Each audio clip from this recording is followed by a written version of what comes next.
सरकार लगातार काम कर रही है, नई नई योजनाएं बना रही है, वो कभी भी किसी वर्ग के खिलाफ काम नहीं कर सकती। आज का जो वक्त है वो एक ये पिक्चर क्रिएट की जा रही है कि मोदी जी को विलन की तरह एक तरह पेश करने का कुछ लोग कोशिश कर रहे हैं। इस समय जो किसान सुधार, कृषि सुधार बिल हैं, उनको लेकर विरोधी दलों ने अपना एक, और जिसमें वो खास तौर पे किसानों को बिल्कुल गुमराह कर रहे हैं और आज की चीजें कोई लेना देना नहीं है, लेकिन फिर भी उन सब ने किसानों को गुमराह करने का काम जो शुरू किया हुआ है, तो चंडीगढ़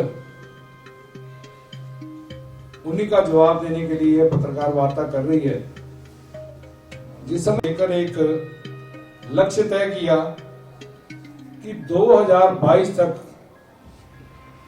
और जो खेती है जिसको लेकर ये कहा जाता है, आज एक विचार बन गया कि खेती अब फायदे का सौदा नहीं रही है, उस किसानों का जीवन स्तर भी सुधर सके, उनके जीवन में भी वही खुशहाली आ सके जो जिसके लिए पहले किसान को जाना जाता था।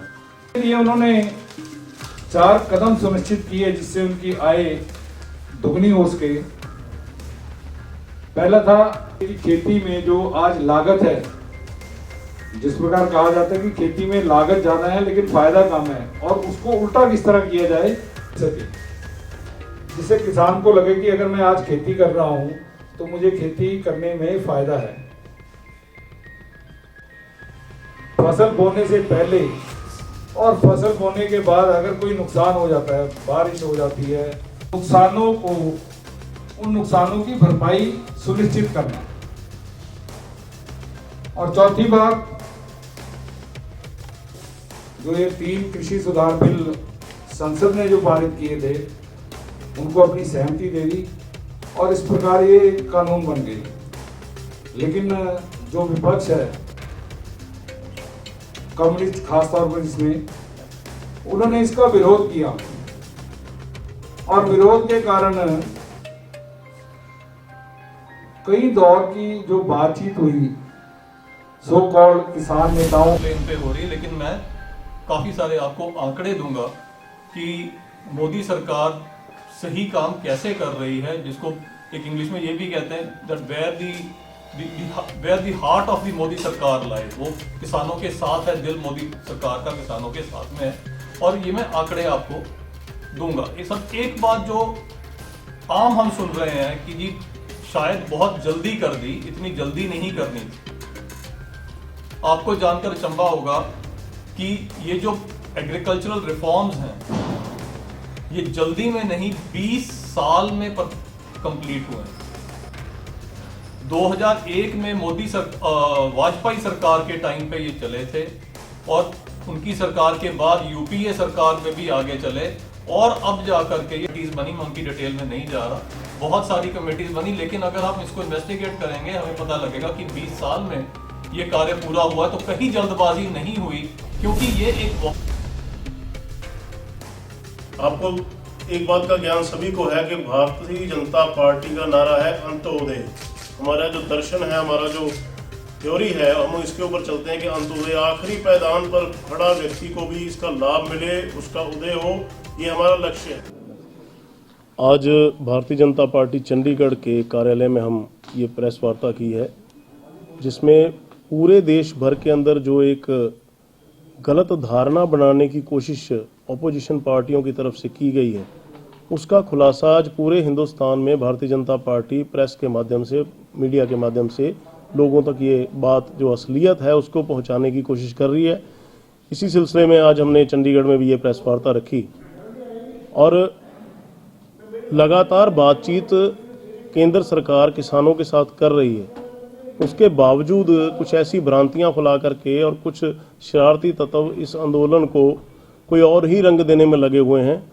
उन सबके खुलासे हमने आज इस प्रेस वार्ता में किए हैं। किस तरह से माओवादी, कम्युनिस्ट इस आंदोलन को हाईजैक करके कोई और ही रंगत देने के फिराक में हैं और कल को कोई ऐसी घटना, वहाँ अप्रिय घटना घटे ताकि इसका माहौल देश का और बिगड़े, इस तरह की कोशिश लगातार वो लोग कर रहे हैं। सरकार भी इसके बारे में सतर्क है और देश भी इसके बारे में सतर्क होना चाहिए कि ये अपनी छोटी राजनीति के लिए देश को कितने बड़े संकट में डालने की तरफ इनका ये कदम उठा रहे हैं। इनको समझना चाहिए। किसान हमारे भाई हैं, इस देश के अन्नदाता हैं, उसकी बहुत रिस्पेक्ट है। मोदी सरकार शुरू से ही किसानों के हित में फैसले ले रही है। किसानों की आमदन दोगुनी कैसे हो 2022 तक, ये हमारा टारगेट है। इस टारगेट को लेकर के हम लोग चले हुए हैं। गवर्नमेंट चली हुई है और गवर्नमेंट ने बार बार इसके लिए बहुत सारे प्रयास किए और ये डिमांड्स जो थी आज की नहीं, बहुत देर से ज़मीन से ही उठ के रह आई थी, जो आज सुधार किए गए हैं। आपने सुना होगा स्वामीनाथन कमीशन का गठन किया गया। स्वामीनाथन जी ने भी आज इसके बारे में खुल करके बोला है कुछ 4 दिन पहले ही कि ये बिल्कुल ठीक सुधार किए गए हैं। ये डिमांड्स किसानों की ही थी कि हमें ये जो एक फसली चक्कर है, कनक और चोना पंजाबी में हम जिसको बोलते हैं, राइस और वीट, इसके चक्कर में से हमें बाहर निकलना चाहते हैं, लेकिन हमारे पास ऑप्शन नहीं है। ऑप्शन कैसे आएगी जब कोई कंपनीज या प्राइवेट प्लेयर्स कोई उनका माल खरीदने को तैयार होगा, क्योंकि इनके ऊपर जो है वो मिनिमम सपोर्ट प्राइस है, इसलिए किसान भी लगातार ये बोलते जा रहे हैं। और अगर कोई दूसरी प्रोडक्ट यहाँ पे लगाते हैं तो उसको खरीदने वाला मिलना मुश्किल है। तो आज वो उपलब्धता सरकार ने करवाई है कि अगर आप जैसे अभी किन्नू की बेल्ट पूरी बन गई है, जैसे पहले कॉटन बेल्ट होती थी, कॉटन वहाँ पे होता था, कपास होती थी, आज उस एरिया में बठिंडा से लेके ये मानसा, फरीदकोट, फिरोजपुर, यहाँ पे किन्नू लगाने का काम किया गया। आज उनको वो सारे प्रॉफिट में आ गए हैं किसान। इसी तरह से अगर कोई और फसल भी लगाएं और उसको खरीदने वाला मिल जाए तो ये प्रॉफिट में आएंगे। इस तरह के सुधार इसलिए किए गए। हाँ, सरकार ने बार बार कहा कि किसानों को अगर कोई शंका है, किसी चीज़ के ऊपर आपत्ति है, तो हम उसको ठीक करने के लिए तैयार हैं। एमएसपी की लिखित में गारंटी मांगेगी तो एमएसपी पे लिखित गारंटी देने के लिए सरकार तैयार है। केंद्रीय मंत्री ने, कृषि मंत्री ने ये कहा। उसके बाद प्रधानमंत्री तक कल अनाउंस कर चुके हैं, आपने सबने देखा, प्रधानमंत्री ने सारी बातें अपने भाषण में कही हैं। लेकिन फिर भी कुछ विरोधी दल, कुछ पार्टियां उनको इस देश को निचाई की तरफ ले जाने के लिए वो प्रयासरत हैं, क्योंकि मोदी जी हर वो काम करते जा रहे हैं जो कभी कांग्रेस के मैनिफेस्टो में भी था, बाकियों के मैनिफेस्टो में भी होता था, लेकिन उन्होंने बहुत सारे सालों से 70 साल से वो किया नहीं।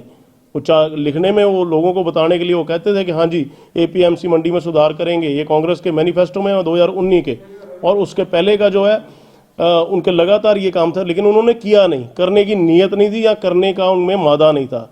मोदी जी ने आज वो किया, किसान के हित में किया, पर आज ये लोग उल्ट हो गए हैं।